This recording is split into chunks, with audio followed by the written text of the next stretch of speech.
Malacanang has hit back at Baguio City Mayor Benjamin Magalong over his criticism of the government's pace, or rather slow pace, in the flood control corruption investigation. And for the details, we have our mobile journalist in Malacanang, Julie Baiza. Julie, okay, ang sipag mo talaga, nasa Malacanang ka pa rin. Ay, Mandaluyong pala. Sorry. Okay. Ano ang sagot ng palasyo sa puna ni Mayor Benji Magalong? Yes, Lord, muli nga sinagot ng palasyo si Baguio City Mayor Benjamin Magalong doon sa sinabi niya na tila mabagal yung investigasyon ng flood control projects. Ang sabi ng palasyo ni Palace Press Officer Claire Castro, marami nang naimbestigahan at saka mga nailabas na warrant of arrest mula nga nung iutos ni Pangulong Bongbong Marcos yung investigasyon sa flood control mess. Wala pa nga raw isang taon pero lumabas na yung warrant of arrest. Kaya kung nababagalan naman daw si Mayor Magalong, parang binaktuyo siya ng palasyo kasi siya nga daw 2019 pa, inamin niya na 2019 pa niya sinimulan na paimbestigahan yung rock netting project dyan sa Baguio City, pero 2025 na-call out na daw siya lahat at ngayon 2026 na wala pa rin naman daw na ipalalabas na ipalalabas ng mga pangalan ng involved itong si Mayor Benji Magalong.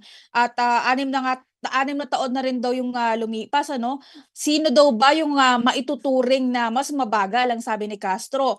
At kung meron din daw mga mamimintas at magsasabi nga ng mga ganito tungkol sa palasyo, dapat daw may kakayanan din silang kumilos para makatulong sa gobyerno. Hindi raw sana puro pamimintas lang at pamidya.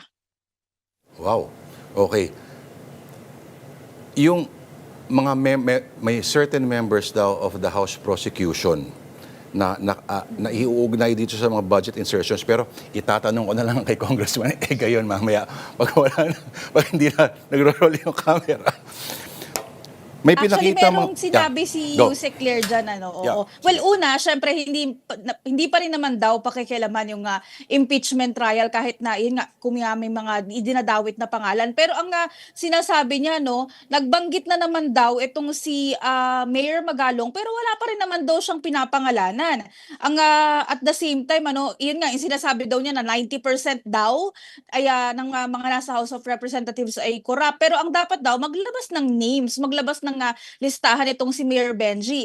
Ang sagot pa nga rin ng palasyo, mas maganda nga rin daw ang itanong sa kanya yung ibang mga usapin na ipinupukol na binanggit ni Yusek Claire, gaya daw ng mga 30-30-30 at yung 777. Yung mga issue daw na yun, yung mga dapat maimbestigahan. So, again, ang sinabi niya, maglabas na lang ng proof, maglabas ng pangalan, tukuyin kung sino yung mga sinasabi niya para mas mibigat daw yung mga aligasyon ng mayor. Nagpakita si Yusek Claire Castro ng mga dokumento na Yes. nagpapatunay na ang People's Will sa Davao City ay proyekto daw ng Marcos administration. Una sa lahat, ano ba yung People's Will na yan? At meron bang debate tungkol sa kung sino ang nagpasimula niyan? At kung kaninong pera ba talaga yan?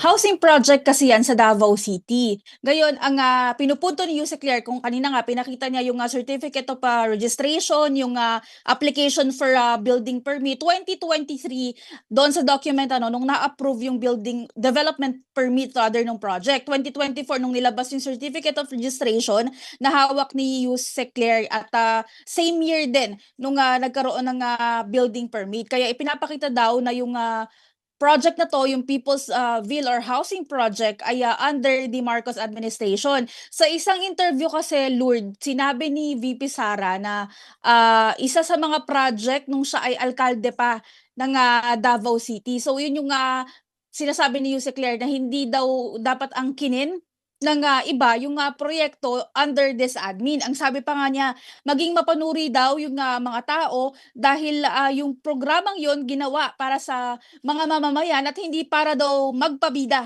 yung sino man at dyan sa Davao City. Nag-credit grabbing, kumbaga. Parang ganun yung pinupunto ni Yusek Claire kanina, no? Ang nakita lang kasi natin yung part nung video na sinasabi nga yun ni VP Sara. But I asked Yusek Claire then after the briefing, sinabi nga niya na yun, may nabanggit nga daw ang bise. Okay. Julie, ito napakalalim na tanong nito, no? At baka kailangan mo ng philosophical Parang alam ko na yan. background dito. Ano raw ang napag-usapan ng recent meeting ng First Lady at ni Chris Aquino?